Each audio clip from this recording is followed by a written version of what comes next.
જય શ્રી કૃષ્ણ મિત્રો, નિત્ય સત્સંગમાં આપ સૌનું સ્વાગત છે। આજે આપણે સાંભળીશું સોમવતી અમાસના વ્રતની કથા તથા મહાત્મય। જો આ વિડીયો તમને પસંદ પડે તો લાઈક અને શેર કરી ચેનલને સબસ્ક્રાઇબ જરૂરથી કરજો। હિન્દુ ધર્મમાં વ્રત અને તહેવારનું ખૂબ જ મહત્વ છે। તે પછી 11નું વ્રત હોય કે પ્રદોષનું વ્રત હોય, પૂનમનું વ્રત હોય કે પછી અમાસનું વ્રત હોય, બધા વ્રતનો મહિમા અલગ છે। તેમાંનું જ એક વ્રત છે સોમવતી અમાસનું વ્રત। આ વ્રત સોમવારે આવતી અમાસે કરાય છે અને વ્રત કરનારે પ્રાતઃકાળે પવિત્ર જળમાં સ્નાન કરી શુદ્ધ થઈ પ્રથમ ભગવાન શિવજીની અને પછી શ્રી વિષ્ણુની પૂજા કરવી। ઘીનો દીવો કરી હાથમાં 8 ફળ લઈ 108 પ્રદક્ષિણા કરવી। ત્યારબાદ એ ફળ ભગવાનને અર્પણ કરવા। ફળ ન મળે તો સૂતરની 8 આટી લેવી। વ્રતના દિવસે ઉપવાસ કે એકટાણું કરવાનું હોય છે। વ્રતની કથા વાંચ્યા કે સાંભળ્યા પછી જ એકટાણું કરવું। આ હતી સોમવતી અમાસના વ્રતની વિધિ। હવે આપણે તેની વ્રત કથા સાંભળીએ। મહિમાવતી નગરીમાં એક બ્રાહ્મણી રહેતા હતા। પતિ પત્ની બંને ઘણા ધર્મિષ્ઠ હતા। આંગણે આવનારને જમાડીને જ જમતા। એમને 7 દીકરા અને 1 દીકરી હતી। 7 દીકરાની વહુઓ કહ્યાગરી હતી, સાસુ સસરાની સેવા કરતી। દીકરીનું નામ જ્ઞાનવતી હતું। એ રૂપનો અંબાર અને ગુણનો ભંડાર હતી। એક દિવસની વાત છે, બ્રાહ્મણના આંગણે સાધુ પધાર્યા। 7 વહુઓએ ભિક્ષા આપી। સાધુએ 7ને અખંડ સૌભાગ્યવતીના આશીર્વાદ આપ્યા।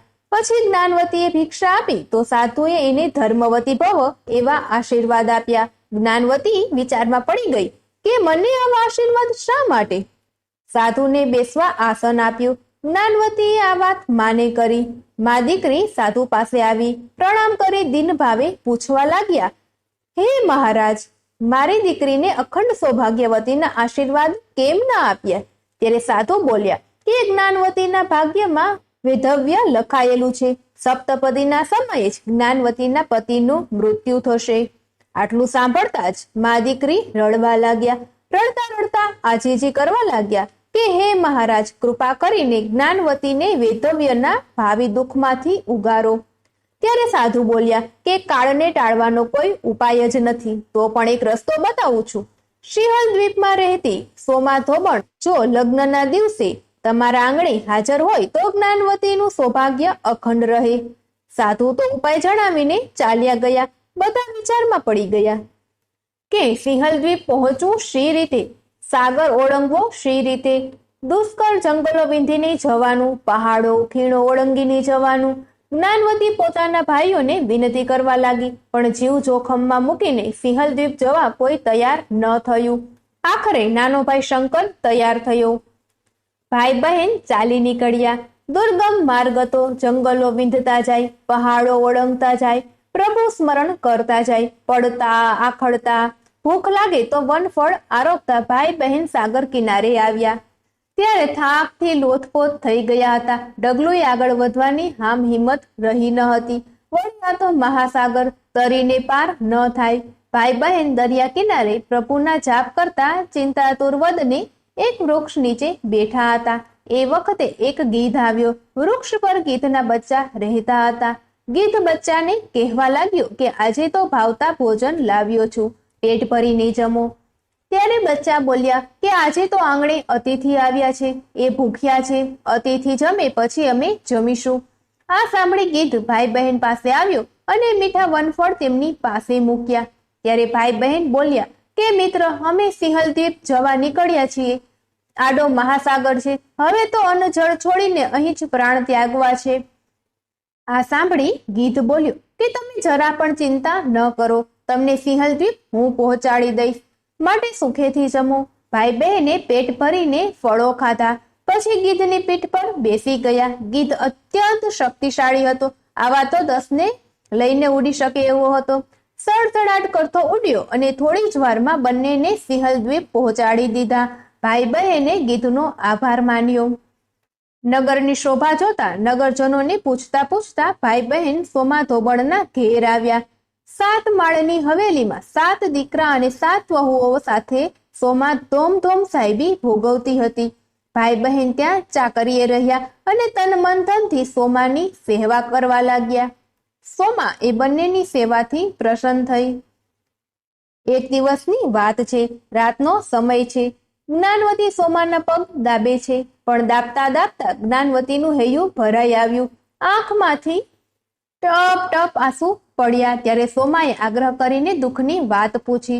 જ્ઞાનવતીએ બધી વાત કરી. ત્યારે સોમા બોલી કે હું અવશ્ય તારું દુઃખ ભાંગીશ. બીજા દિવસની સવારે સોમાએ ભાઈ બહેનને સાથે લીધા અને વ્રતના પુણ્ય બળે આકાશ માર્ગે ઉડતી મહિમાવતી નગરીમાં આવી. જ્ઞાનવતીના મા બાપ રાજી થયા. એક ઉચ્ચ કુળના યુવાન બ્રાહ્મણ સાથે જ્ઞાનવતીની સગાઈ થઈ. ઘડિયા લગ્ન લેવાયા. લગ્નના દિવસે જાન આવી. રૂડા સામૈયા કરી ઉતારા આપ્યા. ચોથો ફેરો ફરતા જ જ્ઞાનવતીનો પતિ મંડપ પર જ ઢળી પડ્યો. પરવારમાં તો પ્રાણ ઉડી ગયા. આનંદ મંગલની જગ્યાએ શોક છવાઈ ગયો. હાહાકાર વર્તી ગયો. બધા કલ્પાત કરવા લાગ્યા.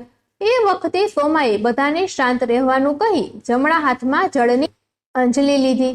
એમાં સોમવતી અમાસનું પુણ્ય મૂક્યું અને એ અંજલિ જ્ઞાનવતીના મૃત પતિ પર છાટી. અંજલિ છાટતા જ એ આળસ મરડીને બેઠો થયો. જ્ઞાનવતીના હર્ષનો પાર ન રહ્યો. સગા સ્નેહી સોમાને પ્રણામ કરવા લાગ્યા.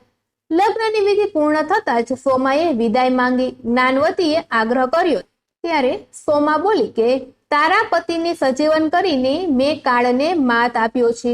પરિણામે મારા સાથે પુત્રો મૃત્યુ પામ્યા છે. જો હું ત્યાં સમયસર નહીં પહોંચું તો એમના દાહ સંસ્કાર થઈ જશે. આટલું કહીને સોમા પવન વેગે સિંહલ દ્વીપ આવી. જોયું તો ઘરમાં રોકકડ ચાલે છે. 7 પુત્રોના શબ પડ્યા છે. સોમાએ સ્નાન કરી ભગવાનનું પૂજન કર્યું. પીપળાની પ્રદક્ષિણા કરી પછી દર્ભની સળી લઈ એમાં સોમવતી અમાસના વ્રતનું પુણ્ય મૂક્યું. પછી એ દર્ભની સળી પોતાના મૃત પુત્રોને અડાડી. સળીનો સ્પર્શ થતા જ પુત્રો આળસ મરડીને ઊભા થઈ ગયા.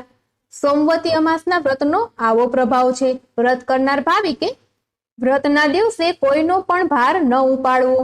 હે પ્રભુ, તમે જેવા જ્ઞાનવતી અને સોમાને ફળ્યા એવા સૌને ફળજો. મિત્રો, આ હતું સોમવતી અમાસના વ્રતનું મહત્વ.